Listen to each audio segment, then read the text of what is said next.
नमस्कार, स्वागत है आपका मुनाफे की मंडी में, जहां हम आपको कमोडिटी मार्केट की तमाम खबरों के साथ बेहतरीन ट्रेडिंग कॉल्स लेकर आते हैं। आज हमारे साथ 4 मेहमान होंगे। धर्मेश भाटिया हैं एमिरेट्स एनवीडी से, वंदना भारती हैं एसएमसी ग्लोबल सिक्योरिटीज से और दिनेश सोमानी है प्रो इंटेली ट्रेड सर्विसेज से। साथ ही आगे हम बात करेंगे, आपके साथ एक चैट दिखवाएंगे आपको। हमने बात की है श्री रेणुका शुगर के एग्जीक्यूटिव चेयरमैन से, उनसे जानना चाहे कि शुगर सेक्टर को लेकर क्या आउटलुक है, आगे क्या दिक्कतें इंडस्ट्री के लिए रहने वाली है और क्या जो टर्न अराउंड स्टोरी जो बन रही थी शुगर सेक्टर को लेकर, क्या आगे भी वो बनी रहेगी। चलिए, लेकिन सबसे पहले आपको टॉप 10 खबरें दिखा देते हैं कि आज कहां पर सबसे ज्यादा एक्शन दिख रहा है। गोल्ड और सिल्वर की बात करें तो बेहद ही टाइट रेंज में कारोबार हो रहा है। 58,500 के आसपास सोना और चांदी 70,600 के आसपास सितंबर का वायदा ट्रेड कर रही है। क्रूड की बात करें तो $76 के नीचे हैं। यहां भी मिक्स खबरें आ रही हैं। एक तरफ सऊदी और रूस से उत्पादन में कमी, एक्सपोर्ट में कमी की खबर आ रही है, तो दूसरी तरफ जो डिमांड के कंसर्न है उससे ऊपर लेवल पे दबाव भी बन रहा है। नेचुरल गैस अच्छी तेजी जून के महीने में भी हमने देखा था कि 20% से ज़्यादा की तेजी दिखी और अब 225 के ऊपर आज है। आज भी 1.25% तक की तेजी एमसीएक्स पर दिख रही है, 228 के आसपास। कॉपर 715 के आसपास, यहाँ पर कमजोरी है। कमजोर आर्थिक आंकड़ों से यहाँ पर चिंता बनी है, खास करके जो नंबर्स आ रहे हैं चीन यूरोजोन के, वो यहाँ पर चिंताजनक है। एग्री मार्केट में गेहूं, जहाँ पर यूएस में गेहूं 6.3 बुशल के नीचे आ गया है। हफ्ते भर में 13.25% तक की गिरावट आ चुकी है, यानी गेहूं की जो सप्लाई है वो यहाँ पर रूस से भी बढ़ी है और यहाँ पर दाम पर लगातार अब दबाव दिख रहा है। पाम तेल की बात करें तो 3,900 रिंगिट के आसपास है, आज यहाँ पर 1% की तेजी है। आइस पर शुगर 23 सेंट के ऊपर बना हुआ है। सोयाबीन में भी महीने भर में 15% की तेजी आ चुकी है, यानी धीरे धीरे खाने के तेल के दाम भी अब बढ़ने शुरू हो चुके हैं। कॉटन आइस पर 83 सेंट के ऊपर है। हफ्ते भर में कॉटन में भी 3.5% की तेजी दिखी है। तो ये कुछ बड़ी खबरें आपके लिए। लेकिन चलिए सबसे पहले शुरुआत कर लेते हैं मॉनसून के साथ, क्योंकि मॉनसून का अपडेट ये है कि 4 जुलाई तक देश भर में सामान्य से 9% कम बारिश हुई है। कल देश भर में सामान्य से 21% कम बारिश हुई थी और केरल में अब तक सामान्य से 52% और कर्नाटका में 44% कम बारिश हुई। यही ऐसे पॉकेट्स है जहां पर अब तक सबसे कम बारिश हुई है। महाराष्ट्र में भी सामान्य से काफी कम बारिश हुई है। मराठवाड़ा विदर्भ के जो इलाके हैं वहां पर चिंता काफी ज्यादा है, वहां सामान्य से काफी 50% तक की कम बारिश इन दो क्षेत्र में, मराठवाड़ा और विदर्भ में है। ये काफी चिंताजनक है। लेकिन महाराष्ट्र के ओवरऑल अगर बात करें तो 38% यहां पर अब तक कम बारिश हुई है।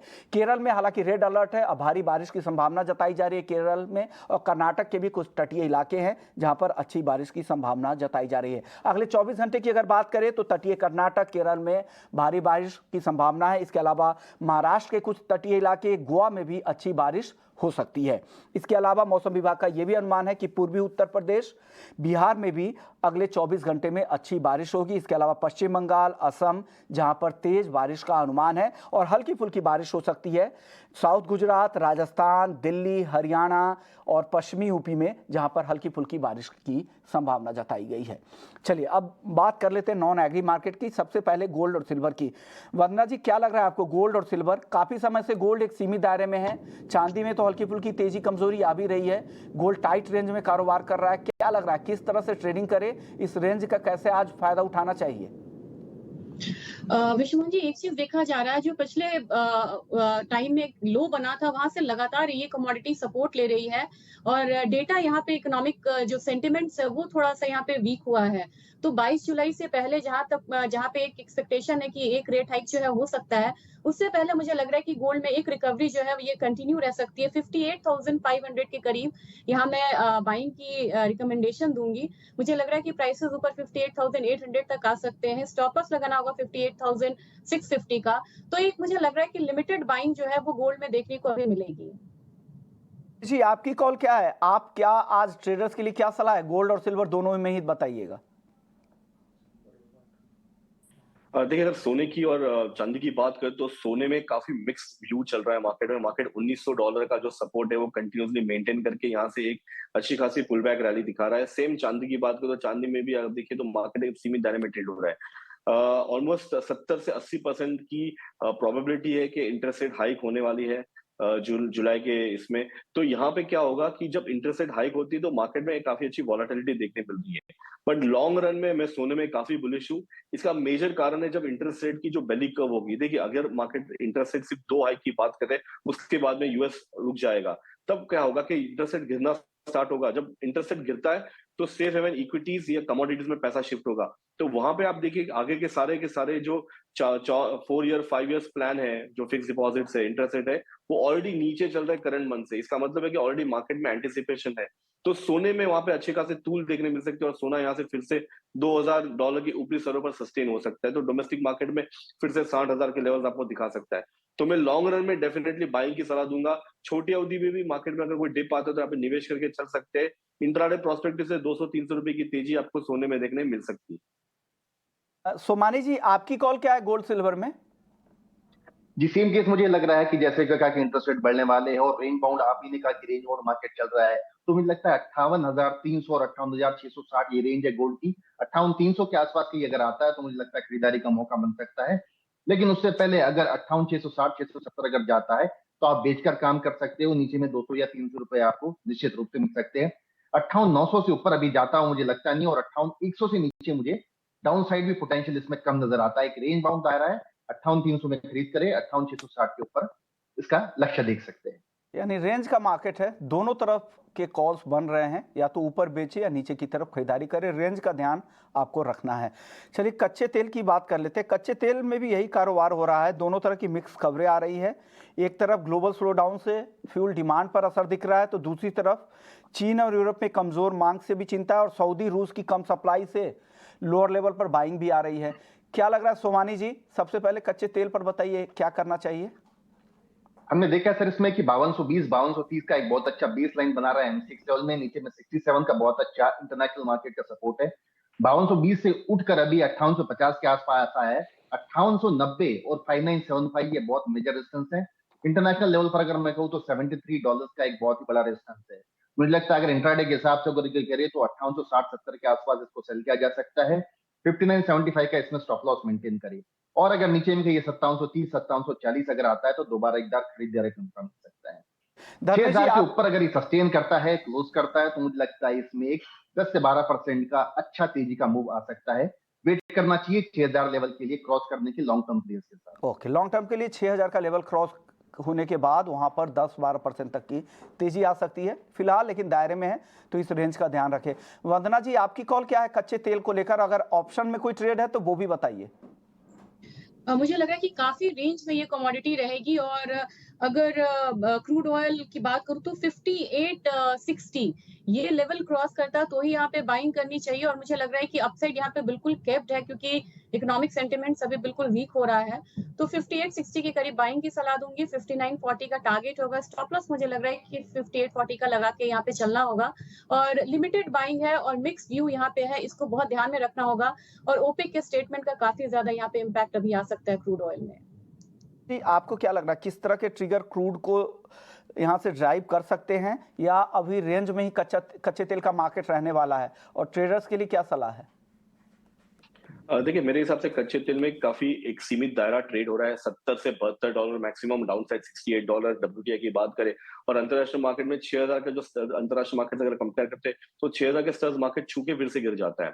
बट अभी जिस तरह रूस ने अपनी प्रोडक्शन कट की है, ओपेक ने प्रोडक्शन कट की है, कहीं ना कहीं प्राइस को एक अच्छा खासा सपोर्ट मिल रहा है। और जब जब प्राइस $65 के इर्द-गिर्द आता है तब तक ओपेक अपनी प्रोडक्शन कट करने लग जाते हैं। तो मैं छोटी अवधि के लिए यहाँ पे काफी बुलिश हूँ, और लंबी अवधि के लिए तो काफी तेजी में हूँ, क्योंकि ठंडी का जब माहौल आएगा तो इसमें काफी अच्छी छलांग लगाने की गुंजाइश है। अगर आप देखें तो इंटरेस्ट रेट अगर मार्केट में रोक के रखा है, और अगर इन्फ्लेशन कम हो जाता है तो कहीं ना कहीं मार्केट में, कमोडिटी मार्केट में स्पेशली कच्चा तेल और बेस मेटल में अच्छी खासी तेजी देखने मिल सकती है, क्योंकि ये कमोडिटी काफी दिनों से सप्रेस्ड है। तो इसमें मैं एक्सपेक्ट करता हूँ कि लंबी तेजी है, लंबे तेज का घोड़ा भी है ये। तो आगे के महीने अगर मिलता है तो मैं इसे बाइंग करने की सलाह दूंगा। और यहाँ से मिनिमम छोटी अवधि के लिए 100 से 200 रुपए की तेजी, लंबी अवधि के लिए एटलीस्ट यहाँ पे 10% की तेजी मैं एक्सपेक्ट करता हूँ, जो अराउंड 6500 6600 तक के लेवल्स भी आपको दिखा सकता है, जो $80 के स्तर अंतरराष्ट्रीय मार्केट में होंगे। पोजिशनली काफी बुलिश है धर्मेश जी, और इंट्राडे के लिए भी जो कॉल है वो भी यहाँ पर तेजी की राय है। 1 से 2 दिन के लिए 6000 का टारगेट दे रहे हैं। चलिए आगे बढ़ते, नेचुरल गैस की बात कर लेते हैं। जून में एक अच्छी रैली के बाद ये तेजी आज भी बनी हुई है नेचुरल गैस में, क्या लग रहा है धर्मेश जी? 228 के आसपास है एमसीएक्स पर भाव, करंट लेवल पे खरीदें या क्या करें? डेफिनेटली ये काफी अच्छी कमोडिटी है, डाउनसाइड रिस्क काफी लिमिटेड है। अगर आप देखिए 200 से काफी बार ये पलट चुका है। फंडामेंटली टेक्निकली काफी फर्म है। आगे के महीने 14-15% प्रीमियम में चल रहे हैं, तो इसका मतलब है कि आगे मार्केट कॉन्टेंगो में और यहाँ पे तेजी बरकरार रह सकती है। तो मैं सलाह दूंगा यहाँ पे निवेश करने की। अगर यहाँ पे थोड़ी भी गिरावट आती है तो फिर से निवेश करके चल सकते हैं। ये कमोडिटी जुलाई और अगस्त के महीने में अगर आप देखिए तो 230-240 की ऑन एन एवरेज मार्केट एक स्पाइक करती है, तो वहां पे मैं निवेशकों को प्रॉफिट बुक करने की सलाह दूंगा। बट गिरावट पे बाय करे, स्ट्रिक्ट स्टॉप लॉस मेंटेन करे, क्योंकि ये काफी चंचल कमोडिटी है, तो डाउन साइड रिस्क में ज्यादा कम है, बट ये दोनों साइड घूम सकती है। बाय ऑन डिप्स की स्ट्रैटेजी मेरी नेचुरल गैस में रहेगी। नेचुरल गैस खरीदे 240 के टारगेट के लिए। वंदना जी, आप सहमत है? आपको भी लग रहा है खरीदे, यहाँ से अपसाइड ज्यादा दिख रही है? जी विश्वमन जी, मुझे लग रहा है कि अपसाइड पोटेंशियल जो है इसमें ज्यादा है। रीजन भी है यहाँ पे कि यूरोप में जो सप्लाई है, रशियन सप्लाई जो है वो यहाँ पे कम हो रहा है और वो मूव कर रहे हैं यूएस सप्लाई की तरफ, तो एक इन्वेंट्री पे भी धीरे धीरे इम्पैक्ट आएगा। दूसरी चीज यहाँ पे यह है कि थोड़ा सा कंसर्न है कि 12 से 15 जुलाई तक जो कूलिंग डिमांड है वो थोड़ा सा कम रह सकता है। लेकिन नीचे की तरफ से एक ये बॉटम बनाता हुआ दिख रहा है। 228 एक लेवल रहेगा जहां पे मैं बाइंग की सलाह दूंगी। 236 का टारगेट होगा। स्टॉप लॉस यहाँ पे मेंटेन करना होगा 225, और शॉर्ट टर्म में मुझे लग रहा है कि प्राइसेस एक बार 242 तक भी जा सकते हैं। तो इस कमोडिटी में मुझे लग रहा है कि लिमिटेड अपसाइड यहाँ पे देखने को मिलेगा इस हफ्ते में। फिर बात कर लेते हैं बेस मेटल्स में भी बहुत ज्यादा हलचल नहीं है, दोनों तरह के ट्रेड हो रहे हैं यहाँ पर। जिंक, कॉपर और एल्युमिनियम तीनों पर अब दबाव है। जिंक हालांकि शुरुआती कारोबार में हल्की तेजी दिखा रहे थे। क्या टॉपिक क्या होगी सोमानी जी? आज कुछ पसंद आ रहा है मेटल में आज या नो ट्रेड? ना सर, मुझे लगता है कि रेंज बाउंड मतलब पूरा एमसेक्स रेंज बाउंड लगता है। 313.50, 318.19 का लेवल मुझे कॉपर की रेंज लगती है। 313.80 के आसपास अगर आता है तो इंट्राडे के हिसाब से खरीद किया जा सकता है। 318.80 का इसमें टारगेट देखा जा सकता है। 113 इसके ऊपर अगर ये क्लोज करता है तो इसमें 335 तक का भी अपसाइड पोटेंशियल देखा जा सकता है। हाल फिलहाल रेंज बाउंड लगता है मुझे। और मैं अगर जिंक की बात करूं तो जिंक तो मुझे थोड़ा सा स्ट्रॉन्ग रिकवरी सा लगता है। 214.50, 214.60 के आसपास अगर बाइंग करते तो 218.80, 222-23 तक का इसमें लक्ष्य देखा जा सकता है। तो बेस मेटल्स में हाल फिलहाल रेंज बाउंड है, लेकिन बाय ऑन डिप्स ज्यादा बेटर और मुनासिब रहेगा। ओके, बाय ऑन डिप्स की स्ट्रेटजी बनाए कॉपर और जिंक में। कॉपर की कॉल है, वो 313 नहीं, वो बाई मिस्टेक उन्होंने कहा है सोमानी जी ने। 713 रुपए 80 पैसे पे खरीदे। 718 रुपए 80 पैसे से लेकर 724 रुपए तक का टारगेट है। पहला टारगेट 718.80, फिर आगे 724 के लिए भी आप जा सकते हैं। स्टॉप लॉस इस ट्रेड में लगाना है 709 रुपए का। धर्मेश जी, आपकी कॉल क्या है मेटल में? क्या पसंद आ रहा है आपको? देखिए मेरी दो टॉपिक रहेगी, पहली रहेगी कॉपर और दूसरी रहेगी जिंक। अगर आप देखिए दोनों कमोडिटी में काफी अच्छा प्रेशर देखने मिला था पिछले क्वार्टर से, काफी प्राइस ऑलमोस्ट 10 से 15% लुढ़क चुका है।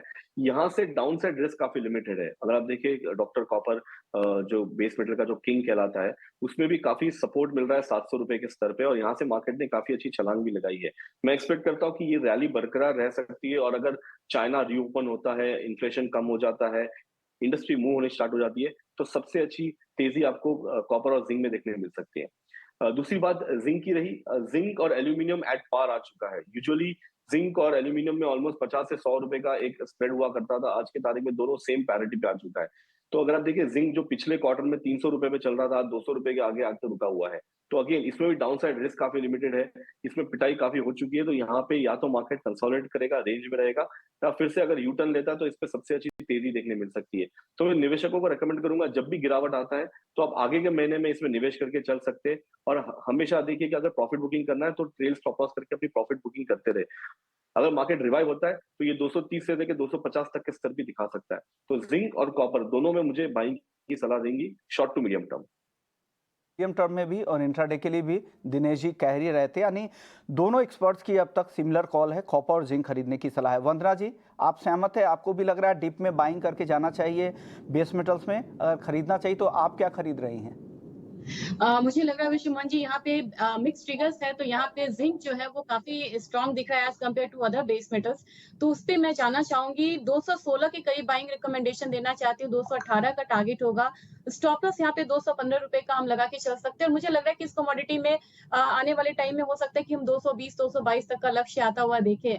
तो सबसे ज्यादा स्ट्रांग मुझे ये कमोडिटी लग रही है। एल्यूमिनियम में मुझे लग रहा है कि अभी प्रेशर जो है थोड़ा सा भी बनता हुआ नजर आ रहा है, तो बाइंग रिकमेंडेशन अभी सिर्फ जिंक में रहेगी। में जीरा अच्छी तेजी दिखा रहा है, 55,500 रुपए के आसपास जीरा है, लेकिन टर्मरिक पर आज दबाव है, 1.5 से 2% की गिरावट यहां दिख रही है। सोमानी जी, क्या हो रहा है मसालों में? जीरा, धनिया, हल्दी, तीनों में से कुछ पसंद आ रहा है आपको? जी बिल्कुल सर, जैसा कि आपने कहा है कि महाराष्ट्र में मानसून काफी वीक है, कर्नाटका में मानसून काफी वीक है, और जैसा कि हल्दी का ये मेजर एरिया है, यहाँ पर महाराष्ट्र में जो मराठवाड़ा एरिया है वहां पे मैक्सिमम सोइंग होती है, और 20 से 25% सोइंग कम होने की आशंका जताई जा रही है। इसी के चलते हुए 66-6700 की हल्दी ऊपर में 10,350 तक बिकी है। एक थोड़ा सा टेम्पररी करेक्शन है, करेक्टिव फेज बुलिश मार्केट के लिए काफी अच्छा होता है। 9550 9650 ये रेंज अगर हल्दी मिलती है 10 कॉन्ट्रैक्ट, तो एक बढ़िया मौका रहेगा खरीदारी करने का। मुझे लगता है 10,350 दोबारा ये देख सकता है, 10,500 का भी लक्ष्य ये देखा जा सकता है। और अगर मैं जीरे की बात करूं तो अराइवल्स एकदम से ड्राई हो गई है, एक्सपोर्ट डिमांड थोड़ी सी हल्की फुल्की कम है, लेकिन मुझे लगता है डोमेस्टिक ग्राहक बहुत बढ़िया है। अराइवल्स एकदम कम है और लेवाली बहुत मजबूत है आज के मार्केट में। 53,500 53,800 का ये बेस बना रहा है जीरा। इस रेंज से नीचे जाता मुझे नजर नहीं आता है। करंट लेवल पर भी खरीदारी करने में कोई दिक्कत नजर नहीं आती मुझे। अपसाइड पोटेंशियल 59,700 मुझे लगता है कि 1 से 1.5 हफ्ते में आपको देखने को मिल सकता है। तो दोनों भी काउंटर काफी बुलिश है। धनी में हल्की फुल्की थोड़ी सी नरमी नजर आ रही है। स्टॉक बहुत ज्यादा है, डीमैट स्टॉक भी करीब 1,80,000 टन के आसपास का डीमैट स्टॉक पड़ा हुआ है।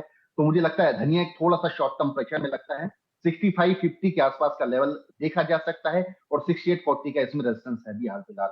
जीरा और हल्दी काफी स्ट्रांग है और करंट लेवल पे खरीदारी की जा सकती है। कैस्टर भी सुमानी जी आपने कॉल दिया है, क्या वजह है कैस्टर में तेजी की?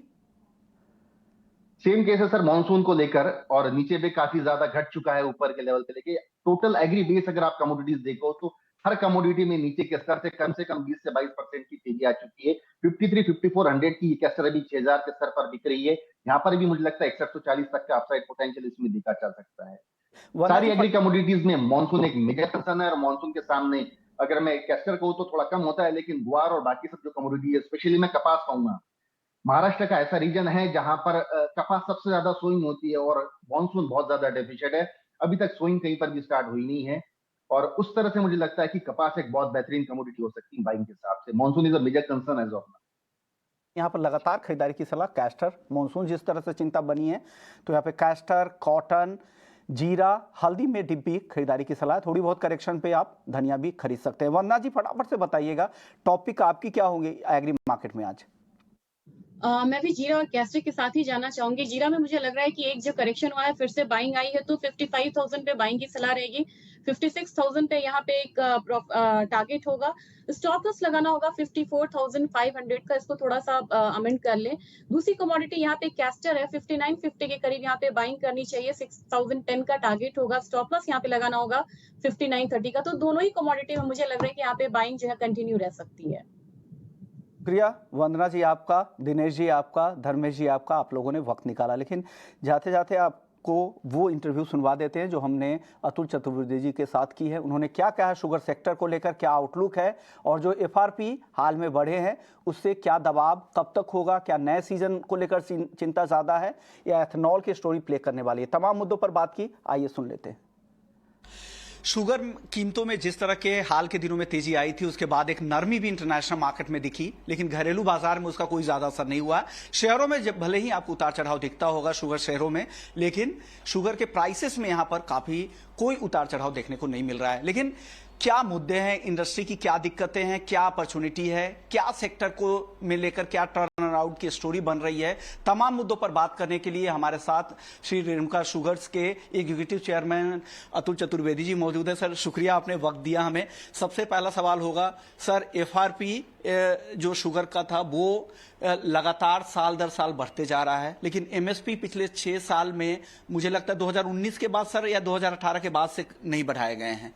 क्या हो रहा है? क्या इससे मिलों को दिक्कत तो नहीं हो रही है? क्योंकि इंटरनेशनल मार्केट में 50 रुपए प्रति किलो तक भाव है, मिल यहाँ पे 33-35 रुपए के आसपास भाव बेच रहे हैं। तो एक गैप अप जो इतना क्रिएट हो रहा है, क्या लग रहा है कि अब समय वक्त आ गया है? क्योंकि कई सारे मिलों से भी बात हुई है, उनका कहना यह है कि जो उनकी कॉस्टिंग है वो 36-37 के आसपास जा रहा है, तो यहाँ से बढ़ाने की जरूरत है। आप क्या कहेंगे इस पर? नहीं, देखिए, एक तो मैं गवर्नमेंट को कॉन्ग्रेचुलेट करूंगा कि उनने बहुत ज़्यादा एफआरपी नहीं बढ़ाया है। अभी जो 100 रुपये टन बढ़ाया है, ये ठीक है, मतलब इसमें ऐसा कोई बहुत ज़्यादा इंडस्ट्री को तकलीफ हो जाए ऐसा नहीं लगता।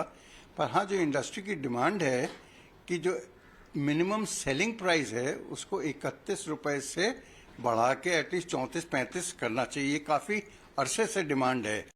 तो इसका देखिए, आज की तारीख में ग्राउंड लेवल पे तो कोई बहुत ज़्यादा इफेक्ट नहीं आएगा, क्योंकि हम लोग ऑफ सीजन मंथ्स में हैं और बाजार ऑलरेडी इससे काफ़ी ऊंचा है। पर डेफिनेटली जब ये एफआरपी लागू होगा अगले सीजन में, तो इसका डेफिनेटली इफेक्ट आएगा। तो मैं समझता हूँ, हम इसको सपोर्ट करते हैं कि ये जो मिनिमम सेलिंग प्राइस है ये बढ़ाना चाहिए। पर इसके साथ साथ एक चीज़ और मैं सपोर्ट करता हूँ और मैं इल्तिजा भी करता हूँ गवर्नमेंट से कि जो एथेनॉल का थ्रस्ट है, तो अगर हिंदुस्तान को 20% ब्लेंडिंग 2025 तक करनी है, तो ये ज़रूरी है कि एथेनॉल का दाम और थोड़ा बढ़ाया जाए।